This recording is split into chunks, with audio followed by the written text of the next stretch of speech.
On this episode of What It's Like, 1959 Buick Invicta Dynaflow 401, we get to see this car in the wild. But before getting into all of it, I'm Jay. Welcome to What It's Like, the automotive channel that cares about the lost and forgotten cars of the past. We cover the classics, vintage, some foreign/exotic cars. We love the orphan cars and cars that don't often get talked about. Dive in deep with specs, period ads, button switches, and knobs. But most importantly, we show what these cars are like. If that sounds like a channel that you will totally dig, subscribe and hit the bell icon next to it to never miss a video. Buick offered 17 models in 1959 in 4 model series. In the basement was the LeSabre, which replaced the Special Series, followed by the all-new Invicta. Then there was the Electra, which took the place of the Century. Sitting at the top was the Electric 225. Both the Electra and the Electric 225 rode a longer 126.3-inch wheelbase. The Electra 225 is 5 inches longer than the regular Electra. Buick offered the Invicta from 1959 to 1963 in 2 generations. The first generation ran from 1959 to 1960. Second generation picked up in 61 and it ended in 63. It was replaced by the Buick Wildcat, built on the GM B-body platform. The differences between the LeSabre and the Invicta. The LeSabre was basically the basement model, but this is what you got when you bought the LeSabre.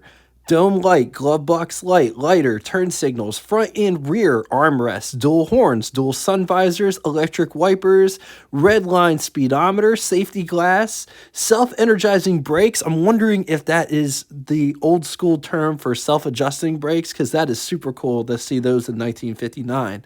Step-on parking brake and trip meter. You got all of that stuff with the Invicta, plus 401 engine, automatic transmission. That's right. The LeSabre did not come with an automatic transmission. It came with a 3-speed manual and a smaller engine. You also got clock, trunk lid light, license plate frame, deluxe horn, wheel covers, padded dash, and a full flow oil filter, as well as more trim, better quality interior materials. 1959 Buick Invicta could be had as a 4-door sedan, 4-door wagon, 2-door convertible, 4-door hardtop, and 2-door hardtop. 1959 is an evolution in design, even though these two cars don't share anything but the Buick name and some mechanical parts. Let's compare the 1958 on top, 59 on the bottom. 1959 is a brand new design, but with that said, you can see where the design came from. Both cars have small, square, well, on the 59, it's more like small rectangles. Anyway, in the grille, don't hate me for this comment, but it's like the designers just took a rolling pin to the clay and just left it like that. But I totally dig this design. The grille and the Buick brand, as well as the white wall tires, and the windshield wiper direction, they are all the same. Everything else is new. The windshields are different, as well as the bumpers. Headlight placement is different. Turn signal location and size. Moving to the side profile, look at the vent windows. The roof line, the 58 Buick, I've heard, won the award for most chrome ever put on a car in the 50s. The 59 is very tasteful. 2 totally different side profile designs. Moving to the rear, ignore the 4th door on the 58, but honestly, you can't get much different. The 58 has all kinds of inlets and textures and chrome, while the 59 has the Delta wings, and it's just a smooth, clean design. Also, look at the rear glass situation. The difference is the 59 looks a whole lot bigger than the 58. Moving inside, look at the dash. 2 totally different animals. Which one do you like better? In the comment section below. I like the 59. Let's talk specs. 217.4 inches long, 80.7 inches wide, 57.1 inches tall. It rides a wheelbase of 123 inches. It weighs 4,563 pounds. Price $3,129, which is equivalent to you spending $32,619.34 in the year 2023. And the reason we break all of that down for you, maybe you have a small garage, maybe you want to know how big these cars were or how small, and the price. Because if you pay $32,000 for this car, you didn't pay any more than the guy that bought it brand new in 1959. 1959 Buick production was 285,089 units, of which 52,851 were Invictas. Invicta two-door hardtop was 11,451 units. Moving on to engines. Only one engine on offer for this car, 401 cubic inch displacement, Wildcat V8, 6.6 liters. It's good for 325 horsepower, 4,400 RPM, 445 pound-feet of torque at 2,800 RPM. With a compression rating of 10.5 to 1, it featured 5 main bearings. It was backed by the twin-turbine Dynaflow. 1959 Buick options. We aren't getting into all of the options considering there was 60 items on offer, but here are a few. Triple turbine transmission, heater and defrost, power steering, Wonderbar radio, rear speaker, windshield washer, dual wipers, easy glass, 6-way power seats, air ride, Ultronic Eye, which was their automatic high beam dimmer, posi traction. Let's talk styling. Look at all of the chrome and bright work with this beautiful car. Turn signal indicators here, and look at how huge they are. It doesn't really wrap around, but the chrome does. Just look at that design. All these little individual squares. Beautiful V8 insignia there. I love these bumpers. Underneath the bumpers, this is what underneath looks like. There's a lot going on. Look at these quad headlights. Notice they go with the same angle as how this hood kicks up. Just look at this front fascia in general. Lots of lines.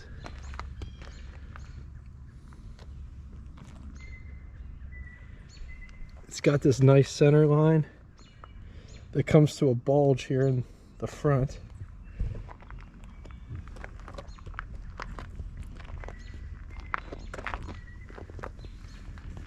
Just look at all this.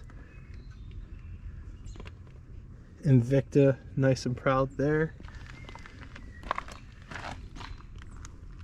The wheel arches are somewhat flared, but it has this nice trim piece that caps it off, and it goes down.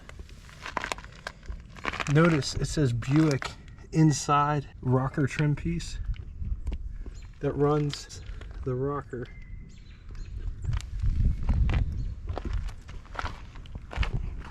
So check out this piece. It runs the length of the car in the belt line. It comes back to there.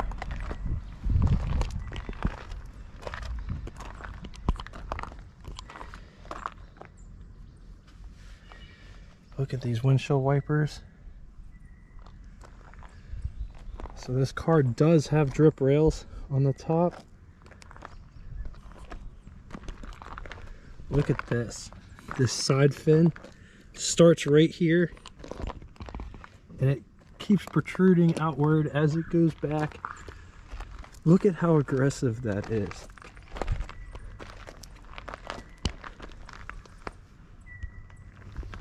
Just look at that. I absolutely love the tail lights. The bumpers wrap back around.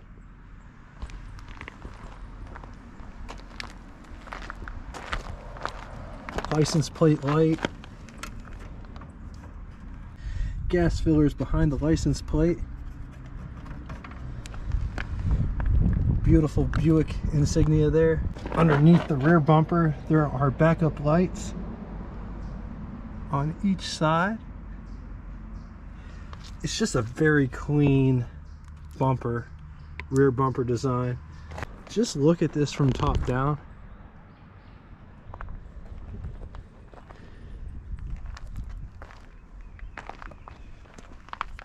Coming back up the other side, just notice how smooth all of this is. Also notice the wheel wells back here, they do not have a chrome piece that goes over top of them like the front ones do. Look at how the fins goes into a point as it goes into the body right here.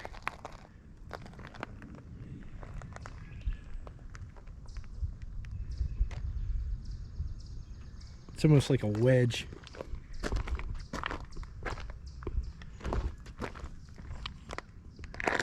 There's a better look at the overhang. It just keeps coming.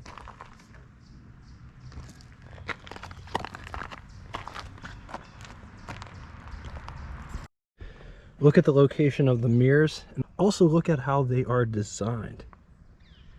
Antenna that goes up and down.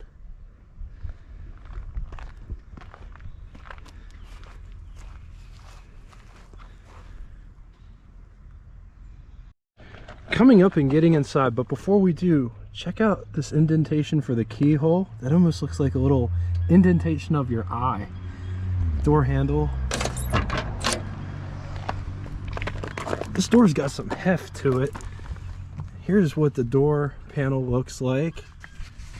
It's a nice plushy feeling material. The owner told me that the seats in this fabric, this tweed, was redone sometime in the 90s. Armrest as well, as you could use this to pull the door shut. Door handle to get out. Window crank for the vent window, and it operates like this. This is the window crank for the big window.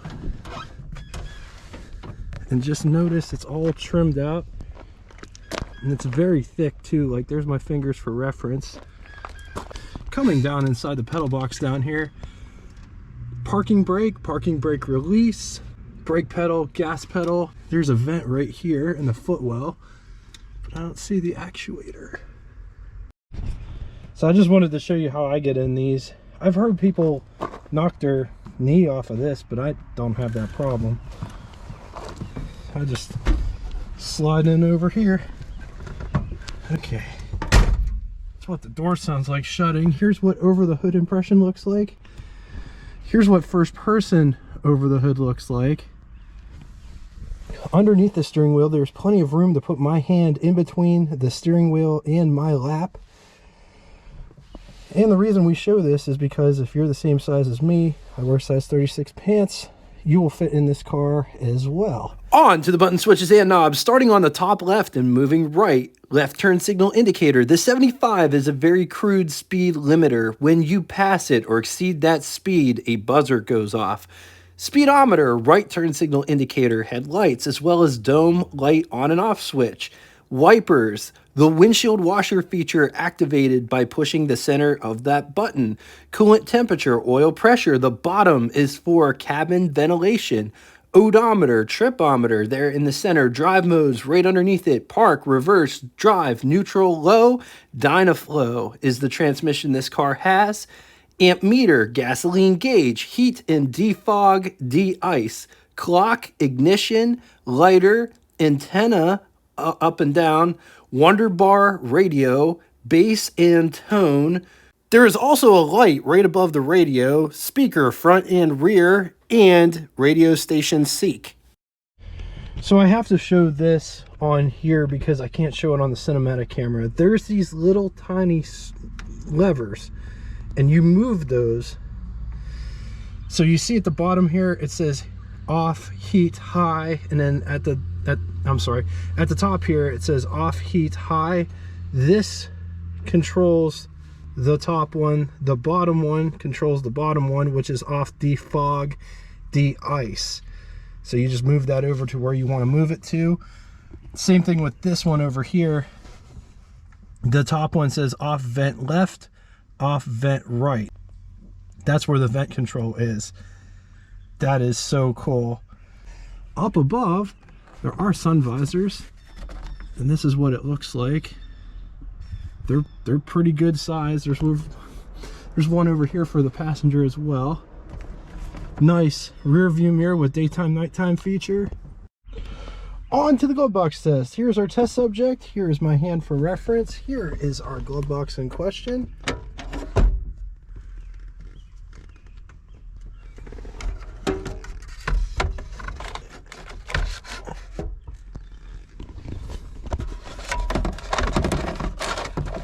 Too wide, it's not going to shut. But our GoPro will fit in there. So the GoPro fits in there, no problem at all. Getting in the rear seat, just fold the seat forward like that. That is how much space you have to get back there. Just notice, look at how far this dips down. It's almost like Hudson's step down design. That's a good 4, maybe 5 inches. But just look at how far over it is. I'm getting Studebaker vibes. But the footwell is definitely a whole lot bigger than the Studebaker's was. Look at that transmission tunnel.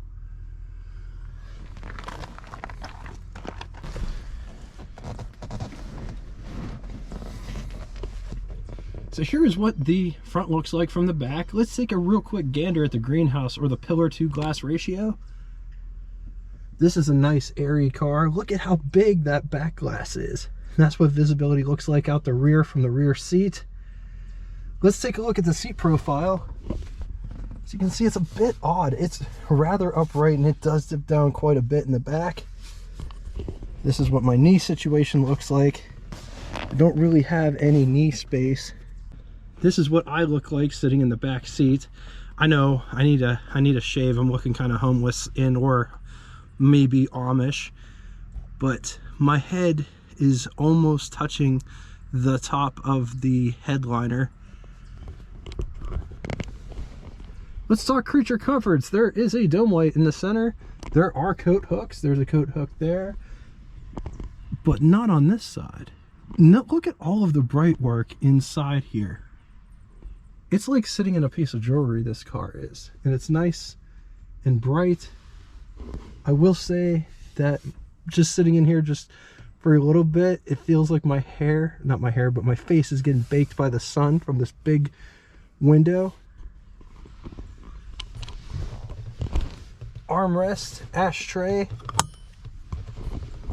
and the same on this side, armrest, ashtray.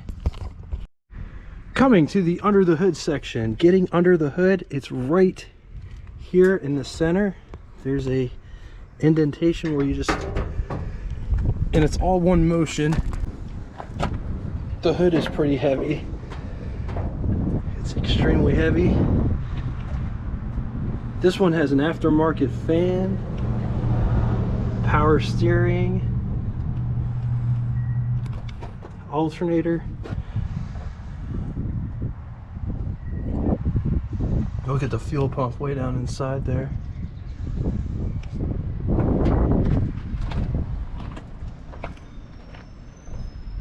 The horns are down in there.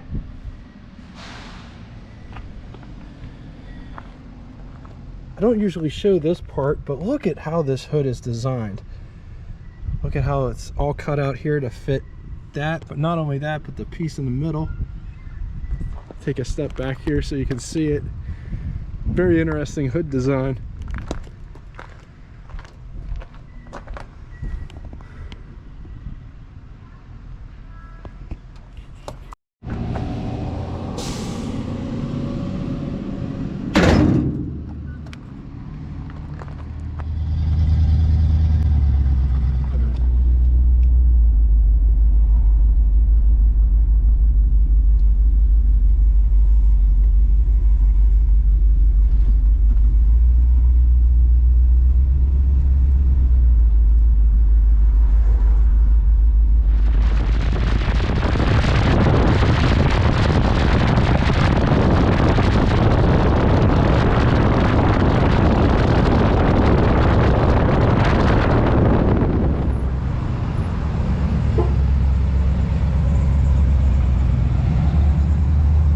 On the positive side, the 59 has an interestingly wild styling that I personally dig. It would be really hard to choose between a 60 and a 59. I think the 59 has a better dash, 1 year only dash design, smooth performance, still affordable, comfortable, great visibility. Against it, it's a big car, so it can feel clumsy. It's thirsty. Can be hard to get in and out of because the floor to roof ratio is weird. You won't know unless you've ever been in one of these cars, but it's weird. And it has a cramped rear seat. All right, now it's time for Would You Rather. Two scenarios today. In the first scenario, which one would you rather have, a 1958 Buick Special or 1959 Buick Invicta or 1960 Buick Invicta? I'm going to leave this here for a minute. Feel free, pause the video if you need more time. Moving on to the second scenario, a little bit different. What would you be listening to on the radio in your selected car? Dion and the Belmonts, or the Coasters, or the Drifters?